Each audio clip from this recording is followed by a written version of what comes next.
Welcome back to the Football Fitness Federation podcast. This is episode 242. I'm delighted to welcome onto the podcast James Coneboy. James, how are we? I'm good, thanks, Ben. How are you? I'm very well, thank you, mate. I appreciate you coming on the podcast. So thanks for freeing up a bit of time. No problem at all. That time of year, innit? So, yeah. It is. End of season. Have you got some breaks planned?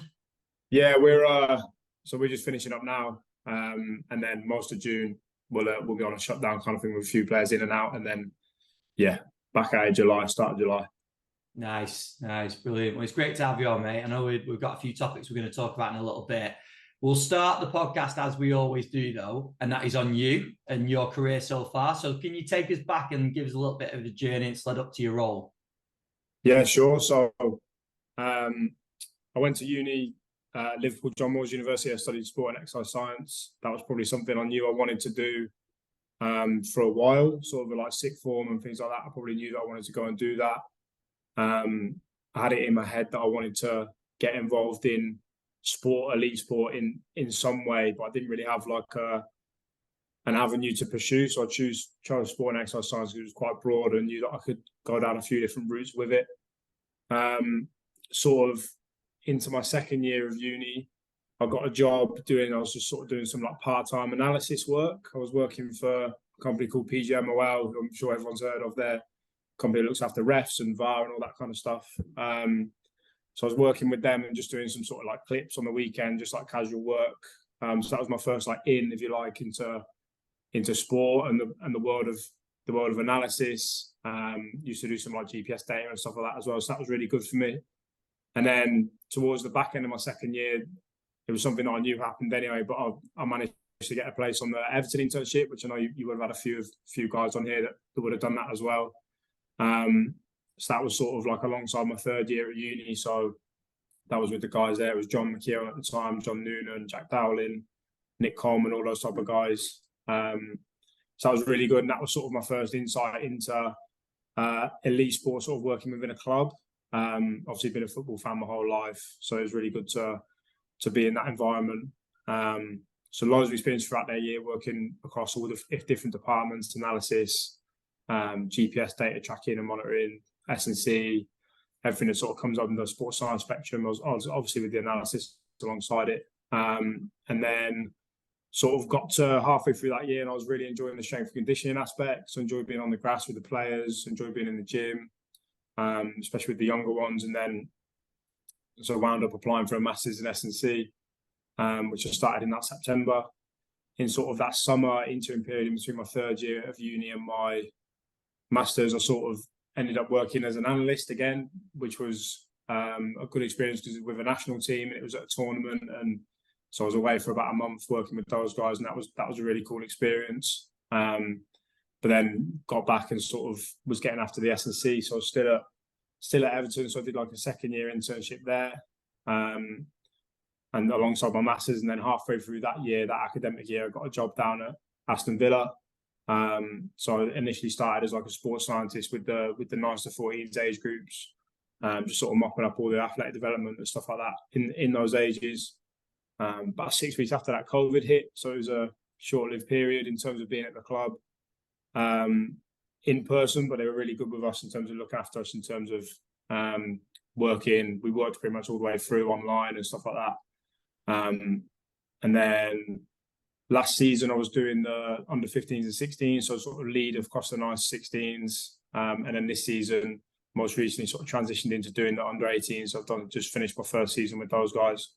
So lots of roles in probably a short period of time, but lots of experiences as well.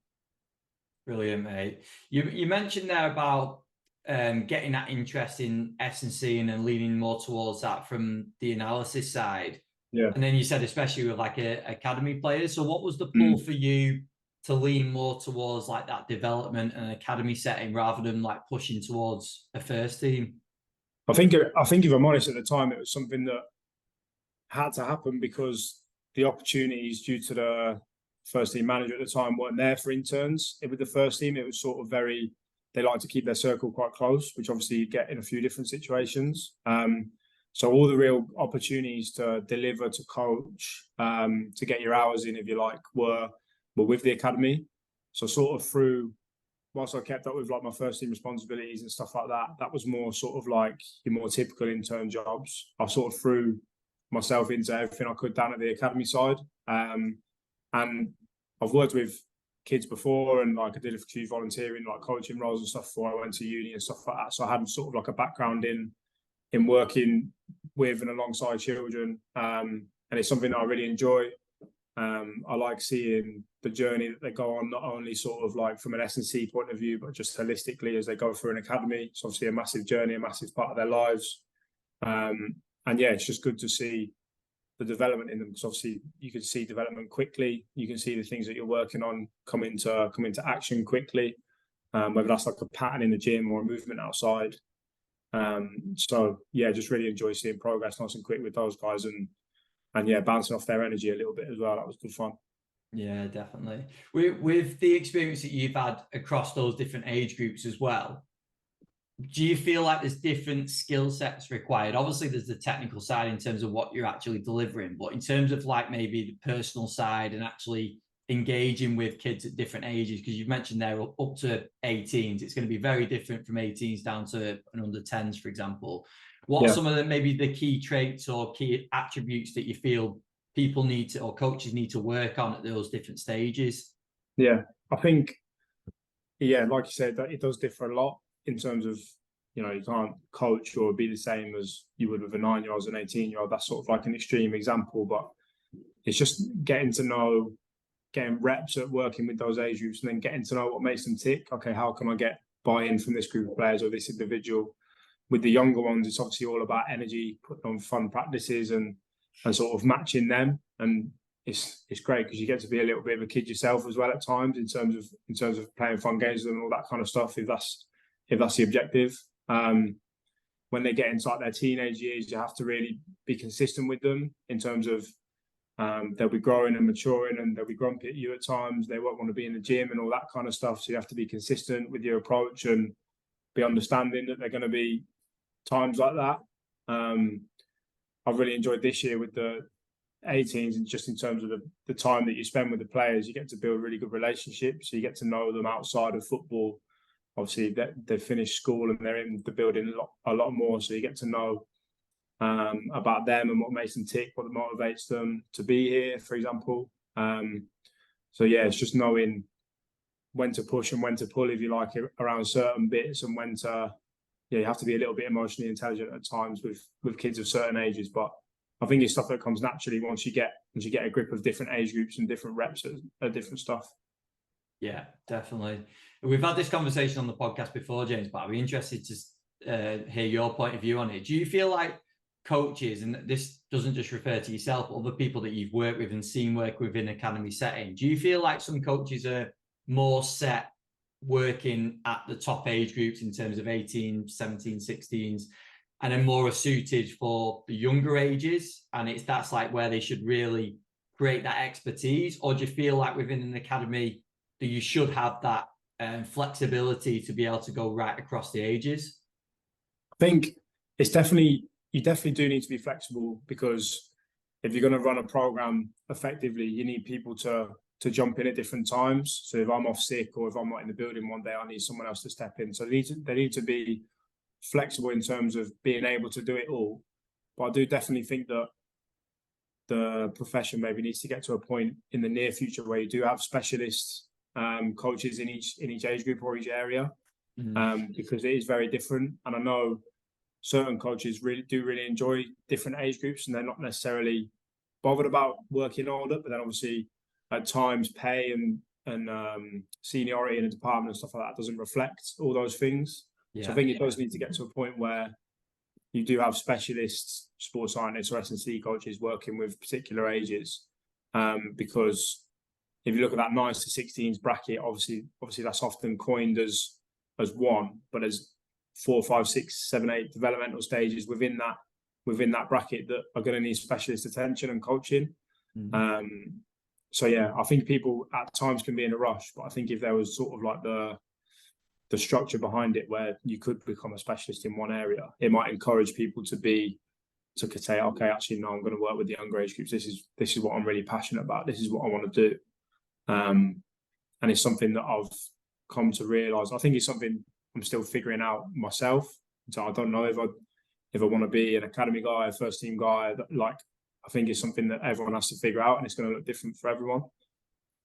Yeah, I think it's key doing what you've done though, isn't it? And doing it at the moment and picking up those experiences across the age groups and even up to first team level, because then you do realise then, don't you? It might not be the plan that you initially set out for at the start of your career, but then you only know by doing, don't you? And I think the other thing that's important, what you said, because obviously having that in mind where you have a specialist at a certain age group is great, but you've just like hit the nail on the head in terms of the realities of what happens at football clubs. Like, you're not necessarily going to be with that age group all the time. There's going to be that need for being able to adapt to a situation, like you mentioned, if a staff member's off or whatever. So I think that is really important as well, isn't it?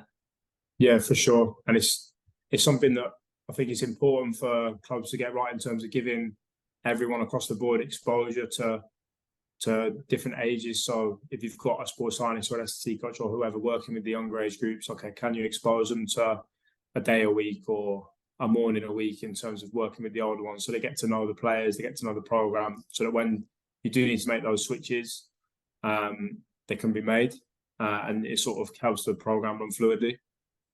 Yeah, definitely. I'm intrigued to ask about your experiences in terms of the analysis side and how that crosses over into your role now. So where do you feel that's been a real positive for you in what you do now? I think the first thing that be just, it allowed me to have like a broader range of experiences. That was sort of the initial part of it. So I developed obviously the skill set through, had a little bit before, but then I learned the skill set through the guys at Everton in the analysis department when I was there. And then there was opportunities that arose off the back of that, just off the back of sort of being diligent with it and knowing what I was doing in terms of coding and having a little bit of an eye for it. So it broadened my horizons in terms of being able to take on extra opportunities, but also, like, when I was there at the time, I was able to take on every hour that I could, just because I knew that I could do both sides of it, the S&C and the analysis. And then in terms of what I do now, I think obviously we have to have a good understanding of the game in order to be able to manipulate like an on-pitch drill or stuff like that. So I think it just really helps with reference points with players. So if you're working with a player in a particular position on the pitch, and if you've got a good tactical understanding or a technical understanding of what they're supposed to be doing, then you can help have a good conversation with that player. You can help manipulate a certain drill, or you can work closer with a coach around a particular player's individual plan or what that looks like. So I think it just basically given me a broader knowledge, a wider skill set in terms of my work now. Obviously, you get the soft skills and stuff like that in terms of being able to use sports code and being able to do clips. A lot of that came in handy in COVID when we were making iMovies every week for our athletic development. But yeah, stuff like that is good. But I think basically just gives you a broader skill set, a broader horizon to sort of work from. So would you encourage that when you speak to your younger coach? I say younger, not exactly old, but coaches that are maybe a little bit earlier in their careers? Is that like even down to people still going through degrees or internships or whatever it is? Is that a key bit of advice you give them in terms of getting across a few different roles? Yeah, definitely. I think, like I say, I'm not exactly old, but when I look back on it, now, I'm glad that I sort of threw myself into everything, because I ended up liking those two things. There was other things about the role or about being an intern or about a job that you won't like and you won't get on with, but you don't necessarily know that you're gonna not like or like those things unless you do them. So you have to sort of, for me anyway, I had to try everything, because, like I said at the start, going into uni, I knew that I wanted to work in sport, but I didn't have like a set role or a set job title in mind. When I did that, it was sort of like, okay, I definitely know I want to do this thing, but I need to figure out what exactly it looks like. And the internship was great.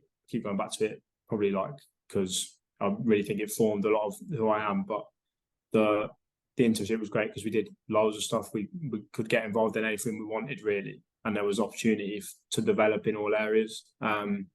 So yeah, I think it's definitely something I would encourage, because for me, you need to get across everything to understand a wider program, such as an academy, because it's a big operation. There's lots of different job roles and you have to work with everyone, but also to understand what you like, what you don't like, so that when it comes to picking a master's or when it comes to applying for jobs, you really know what you're getting after. You can really sort of specialize at that time. Yeah, brilliant. I don't blame you for bringing up the internship, because it's something, obviously, I've had a fair few people on the podcast that have been through that same process. And when you're in the event that you spoke at recently, the alumni event, you look around at some of the coaches in there. Obviously, it's a program that is working in some way, shape, or form. It's creating good practitioners, isn't it? So is that what you think from your side and actually experience it? Is it just that exposure? Is that the main thing that makes it stand out? Is that for the internship, that is? Sorry. Yeah. I think obviously John and the guys have been running it for a number of years. So the way they run it is obviously smooth. They know what they're doing each year when they get the guys in. So they know exactly the processes and the difficulties that you go through as an intern, and they can sort of manage you along the way. But it's definitely the fact that you get to know everything and everyone almost by the end of that year, or the 18 months that it was for me. You feel like a member of staff. You feel like part of the club almost, which is how you obviously get to feel when you're full-time in a job as well. So that's how it made you feel. And then because you're there, or because you have the opportunity to be there pretty much like as often as you want, if you're willing to put the time in, then you do get to know all the kids. So like, you know, everyone from 9s all the way up to the 23s or 21s as it is now. And you get to know all the staff that works with those age groups. At points you have to build relationships and have close relationships with different staff. But yeah, I think it's just the fact that it gives you everything. And there's a clear process in place because they've done it over a number of years. There's a clear process for people to go down and sort of follow, no matter what you want to pursue. Brilliant. And in terms of your transition between roles, especially recently when you said that crossing between roles, how have you found that? And what's been your approach as well when you're going into a new age group? What's been the approach stepping in with them? Yeah, obviously done 3 roles in 3.5 years this year. So I think initially, because it was COVID and stuff, I found it, or everyone would have found it difficult to sort of see everyone and know everything, especially having only been in for 6-7 weeks before that kind of stuff kind of hit. So initially it was really focusing in on what I had to do within my job role. And we could take some time to read over some key documents and improve our processes and that kind of stuff. So initially it was all about that. And then as I sort of transitioned into my next one, I think because I spent a lot of time when we were allowed back in the building, sort of talking, getting to know the players at those ages, as well as what the programs looks like. Again, similar to how you would work as an intern, taking every opportunity to sort of cover and say, no, I'll be able to do that, or I'll come in early to facilitate that for you, whatever that might be. I think those things are important early doors, especially in like your first job, so that you do have a broader idea of what it looks like. In terms of when I came into 18s this year, I think it's important in any job really, so you sort of don't want to go in all guns blazing thinking you're going to change the world within a month, because I think you lose people that way, you lose players, you lose staff. So I think it's about sort of building initially. I think building relationships is really important. And then from there, as soon as you've got those relationships, you can try and put your own stamp on things and your own sort of authority on things, if you like. And then eventually, obviously, I've only been doing it a season, so I wouldn't class myself as good at it by any stretch. But eventually, obviously, you feel more comfortable within the role. The stuff that you've added on initially, that becomes part of your normal routine now, so you can add some more stuff on and keep layering it on and on. But yeah, I think not going in all guns blazing would be one that I definitely thought about when I came into 18s and initially into 15s, 16s as well. Just because I think it's important that people get to know you, and before you sort of start trying to change things or go dramatically away from how it was done previously. I think it's interesting what you mentioned as well before about the time that you spend within the 18s role with players, and it's much more than just your strength work or your speed work or whatever you're going to be doing, isn't it? Because you need to create those relationships. So that differs, doesn't it, to lower age groups where obviously time, not that time isn't important within 18s, but you've got a little bit more available, haven't you? So in terms of the soft skill side, do you feel like that is much more of an important skill when you get to that age group to develop that and bring those players on? Yeah, definitely. You have to be, I think, like you say, it's not just you're not just getting after strength. You're not just the strength guy. You're not just the speed guy, the warm-up guy. I think you have to be, especially what I found, you have to be sort of, you have to be around a lot of areas, across a lot of areas. In terms of sort of like the players and managing them. Obviously, being a scholar, there's a lot of physical work that goes into being a scholar in terms of prep, and then strength work. Obviously, it's really developmental sort of period. So you do have a lot of contact time with the players. I think it's important. You can't always be the guy that's sort of like, you can't always just be the gym head. You're always talking about the gym. You're always talking about the warm up. You're always talking about this and that.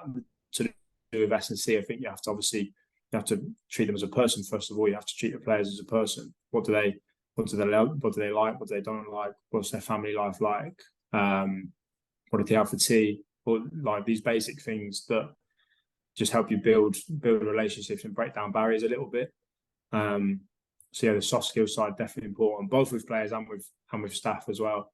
Because similar to players, you see in the staff a lot. You're working with them every day. If you want to have sort of like a consistent approach with the coaching staff and physiotherapy staff, whatever that is, then you need to have good soft skills and build good personal relationships alongside the professional ones, I think.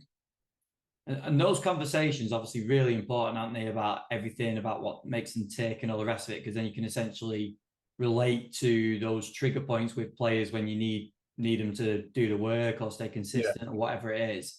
But in turn, might sound an obvious question, but when do you have those conversations with players? Because obviously, even though there is more time with the 18s, it's not as if you've got all the time in the world to break into individual meetings or whatever it's going to be. So where do you find like that time to get that information out to players?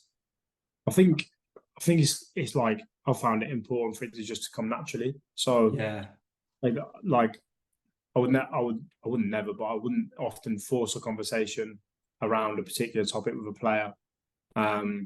I think once you get to know them and they get to know you, you'll start to have those conversations more naturally. I think like they're people, even though they're young, they're people. So you might try and find some common ground. I like basketball, so I know a few of the lads like basketball, and we talk about that. And that just starts different types of conversations. I think you don't have to try. I think you'll find common ground with everyone, every player, every member of staff, and then you sort of just like hang on to those bits and then create a bigger relationship from there. Like, I don't find it difficult or have like a lack of time in the day to get to know people. I think that's because I think if you make that a priority, you'll always make time. But also there's loads of mini like opportunities within a day to just get to know people and find out a little bit more about them every single time over the course of a 2-year scholarship, for example. If you do that, if you're consistent with that, you're going to have a great relationship with players by the end, even by a year sort of thing. And it's important that players know about you as well, so they know about what I want to do in the future or whatever, because it helps me become more of a person to them as opposed to a member of staff. They trust you a little bit more. They want to talk to you a little bit more. And then when it comes down to me giving my knowledge in terms of S&C or sports science to them, they probably trust my opinion a little bit more because they know me. So if I say, I think this exercise would be really good for you, but they're not quite on board with it, if they know me, they're more likely to probably say, actually, no, like I trust James, I'm going to do it. If they don't, they might just not, or they might disagree, or you're less likely to get some buy-in in terms of your S&C and sports science work. So it's finding those little opportunities throughout the day, probably throughout each week, throughout each month, just to build a bigger picture of the people you're working with. I think a lot what you're talking about in terms of the commonalities and taking advantage of those mini opportunities is making yourself approachable for the players, isn't it? So it's like they know that they can come to you with whatever because you've had these previous encounters or conversations where they feel comfortable. I think that's really important for coaches, isn't it? That knowing that you don't have to it doesn't have to be a meeting or anything like that, but it's just the fact that the players know they can come to you, and then that builds trust then, doesn't it? Yeah, definitely. Yeah, like you say, approachable is probably the key word. Just have to be a person first of all, and I've said that already. Have to be a person, and then layer the professional stuff on top of it, or the S&C stuff, or the sports science stuff. But I think being personable, being approachable, really important in probably any job if you want to be successful in any job. But what I found particularly in my job at the minute is that's been the case. Brilliant. And then in terms of the alignment throughout the academy, throughout the different ages, how have you found that? Because obviously you've had exposure to those different age groups, but then obviously different staff members coming into this now as well, working with different ages. So how have you found that alignment as players move through the academy process? Yeah, I think I came in at an unfortunate but also a really fortunate time in terms of what we spoke about before. COVID had just started, and I'd imagine people listening to this or people at other clubs will have very similar experience in terms of that takes away a lot of opportunities in terms of working with players, but gives you a lot of opportunities to work on your processes and your documentation and all that kind of things. So that when we were back, we were in a lot better place. So we sort of sat down as a department and figured out what it really was that we wanted to get after in terms of long-term athletic development. Obviously, got the research that backs that up, but okay, we're Aston Villa. What as a club do we want to sort of do? What are our key principles? And like how does that fit in with each squad throughout sort of the week? So that's something we really did, and we spent a lot of time over during lockdown. And that's really formed a lot of our work, sort of probably to this day.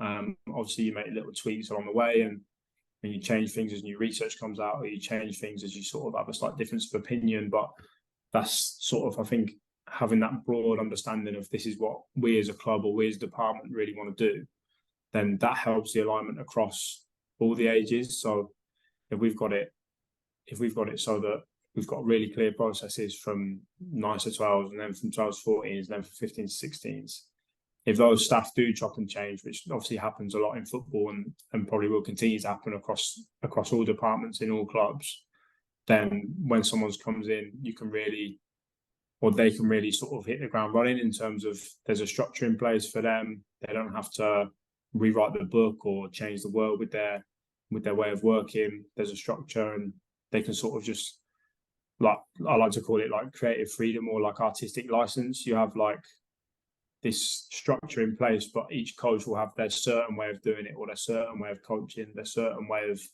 manipulating session design. But as long as the outcome, or you're all trying to achieve the same outcome, then I think that's fine. So yeah, I probably look back on that lockdown period quite fondly in terms of that kind of stuff and those processes that we were able to put in place. It was Dean Harris at the time, who was like our 9 to 16s lead, and he really sort of led on that process, which really helped me as a sort of younger practitioner coming in with his experience and expertise around that area. And so we've kept up with a lot of the key principles sort of to now, really. So it's been good. And in terms of that reflective sort of practice, because obviously it just gave that opportunity, didn't it, with COVID and lockdown and all the rest of it for you to do that. But how does that look now going forward in terms of how often does that get re-looked at? Is that been put in place in terms of a structure, or is that just giving you that chance to lock in that process and that structure that it doesn't really need touching now? Yeah, I think with anything, it's important that once you do set sort of out like your process and what you want to get after from any standpoint, but let's say it's long-term athletic development, what you want to get after is these certain ages. It's important that you then give it time. I think sort of a sin or like an error that I might see is that people will sort of set out their story and say, we want to do this. They'll do it for 6 weeks, and then they change their mind because they've seen something new or something flashy that they want to do instead. So it's like, you have to, for me, probably a season is the best time to reflect at the end of a season. So you've done this for a season now. Okay, what do we think of the issues with it? What do we think how we can solve those issues moving forward? What do we think is actually really good about what we've been doing, and what do we want to continue doing? So that's something that we probably look at, or you probably naturally look at it over the course of a season if you're thinking about what you're doing and you're reflective about it. obviously end of season provides some good opportunities to really reflect on the bigger picture, which is what we've been able to do this year with some new staff. So this year's been like a bigger piece for us. I think whatever you do, you have to give it time to settle in and time to have its impact. Obviously, how you measure that impact is you probably won't know that unless, especially with the youth guys, you probably won't know that necessarily. But yeah, you have to give it time. So it's not necessarily like I'd say a season's a good time just because you have a period at the end and a period at the start where you can sort of like reflect and set out your story a little bit. But I think a constant reflection process is useful in that it will give you those sort of bigger picture ideas when it gets to the end of the season or to your reflective period or whatever that is. I think it's a great point because across the season you're going to come across so many different scenarios and circumstances, aren't you? So it's a good test of whatever you're trying to implement, isn't it? Yeah, especially with like especially in academies, like the week to week schedule can be so different. So like if you're only working even over the course of like 2-3 months, 2 of those weeks might be they might have tournaments on the weekend, or there might be a half term thrown in there. There's lads that have had exams and all that kind of stuff. So because it fluctuates so much and at different times of the year, there's such different sort of priorities. It's important that you probably want to have like a consistent approach, and then two, you're able to run that approach for a longer period of time, so you know that at the back end that we can honestly say that we've run that program, and then you can have really like honest reflections and true reflections on what you've actually tried to do. Brilliant. We could probably do a whole podcast on we mentioned the alumni event at Goodison, and you presented on that, and I wanted to just finish the podcast with what you actually spoke about in that event, and that was around using video as an analysis tool for you as a coach. And I thought it was brilliant because we don't speak about it, do we, so much? We talk about using it for players, but actually micing yourself up, listening back to the phrases and the terminology that you're using. I thought it was a great bit of well, it's a great presentation, something that coaches can learn a lot from. But within that process, what were some of the key takeaways? And for people listening, if they're thinking, right, maybe I could do that, what would be your advice to them? Yeah, so I guess the background of it initially was that because I started doing it when I was sort of like in the 15, 16s, but I sort of like lead 9, 16s role. I think we might have been short-staffed at the time. And like what I found was I was probably seeing over the course of 2 weeks, I was probably seeing and delivering to every kid or player 9 to 21 pretty much, just because of sort of the size of the program and then what we were able to do and see. So I thought, similar to what we spoke to about earlier, I thought, okay, how does my stuff differ? How does my sort of personality or my coaching style differ across different ages? And that was sort of like the start of it.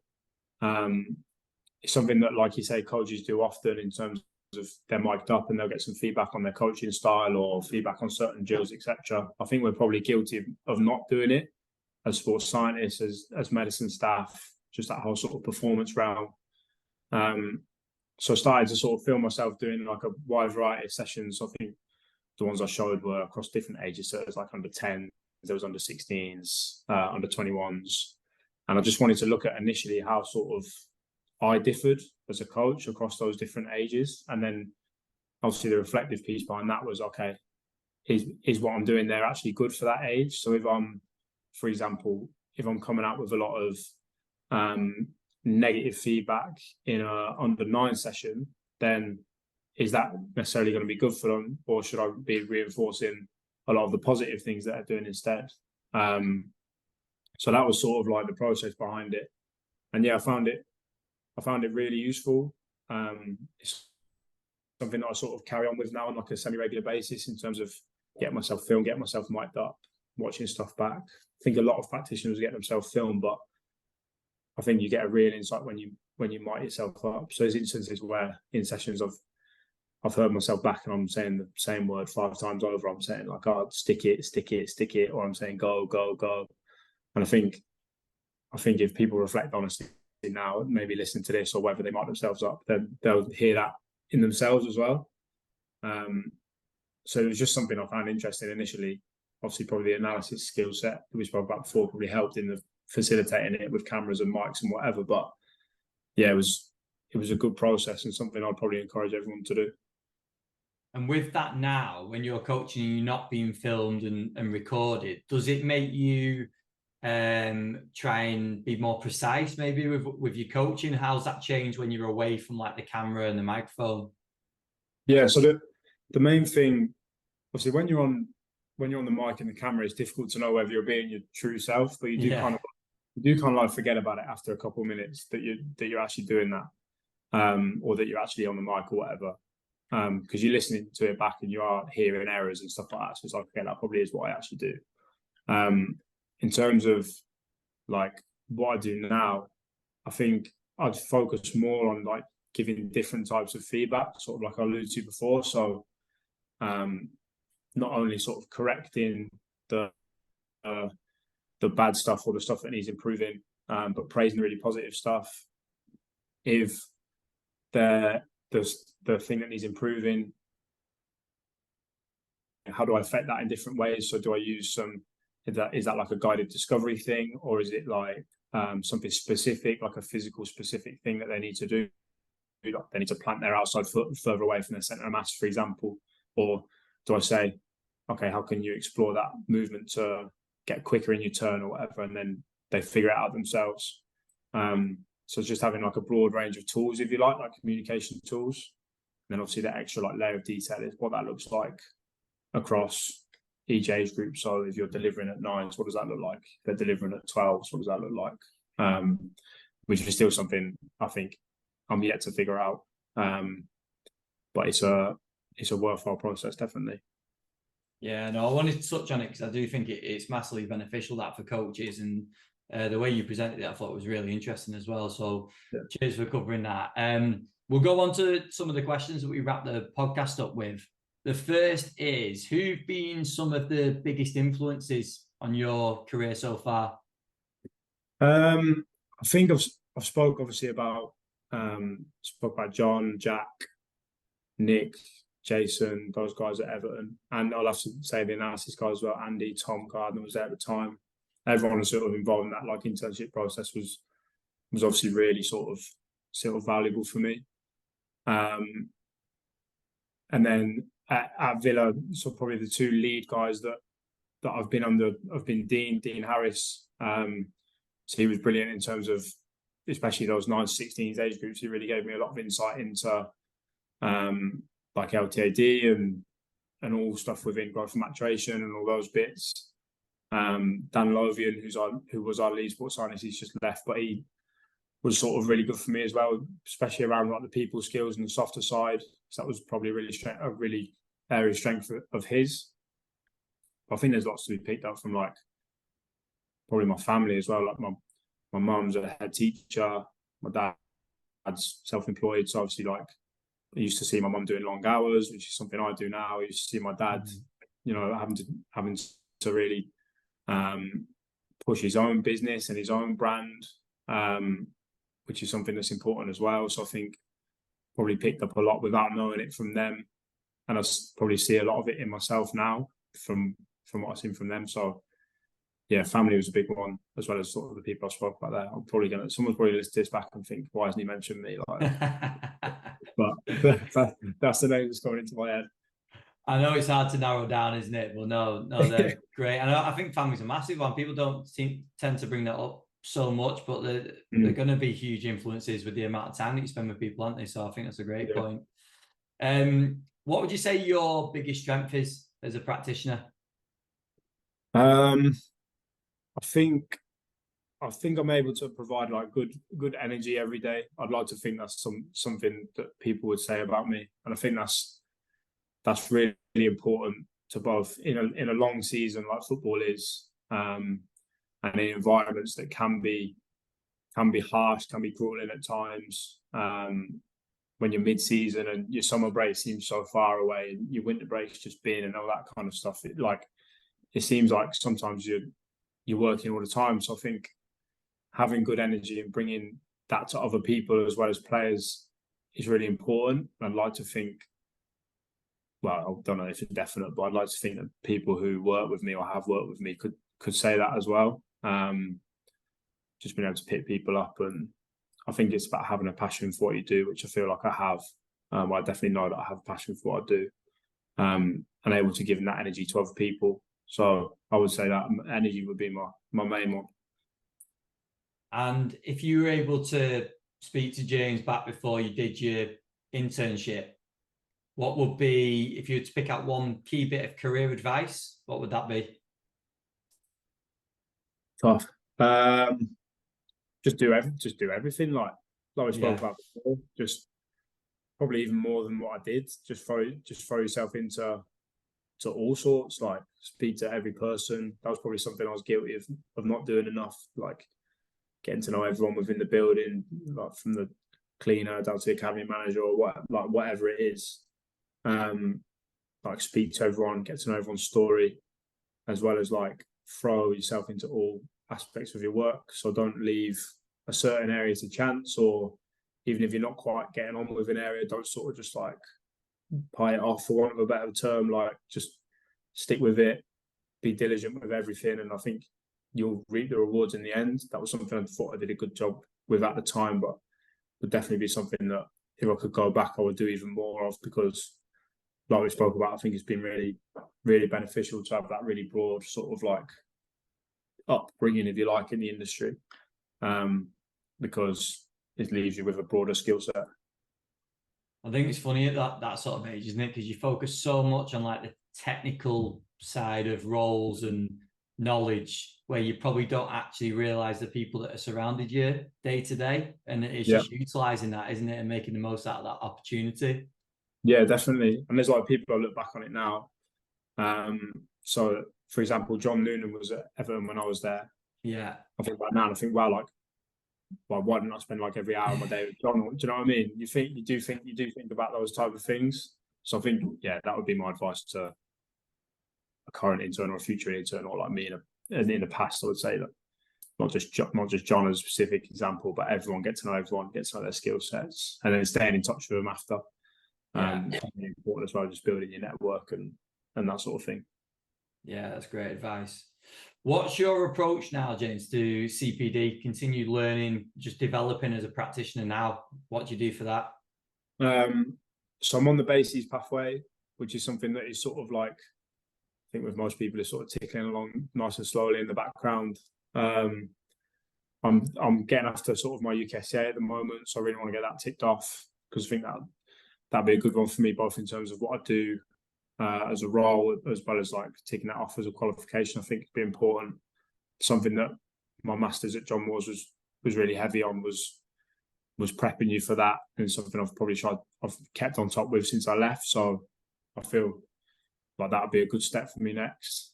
And it's something I find really, really good is just catching up with people from different clubs, different programs, seeing what they've going on, because everyone has a similar way of doing it, but there's little nuances and little different bits that you can pick up from lots of different programs. So just getting around as many people as you can, whether that's through a friend of a friend or people that you know. I find that really good. So I try and jump on, regular Zooms and calls with people that I know sort of like around the country or whatever, different clubs, just to sometimes just catch up as a mate, but also just to see what they've got going on, if they're doing anything different, anything new. Because the best coaches are thieves, right? They can take ideas from anyone and apply it to their environment. So I think that those type of things are important as well. Yeah, brilliant. James, that's been quality, mate. Thank you very much for coming on. Just finish us up with, if people want to reach out, ask questions on anything, where would you direct them to go? Probably LinkedIn is the best place. I'm probably the only James Coneboy on LinkedIn. It's not a very common name, so yeah, that or Twitter. I think my Twitter is probably similar, James Coneboy. Again, if you just search that, it's probably going to come up. I think, yeah, Coneboy's all right. But yeah, thanks very much for having me on, Ben. So I appreciate it. No, top man. Thanks, James. No worries. Cheers.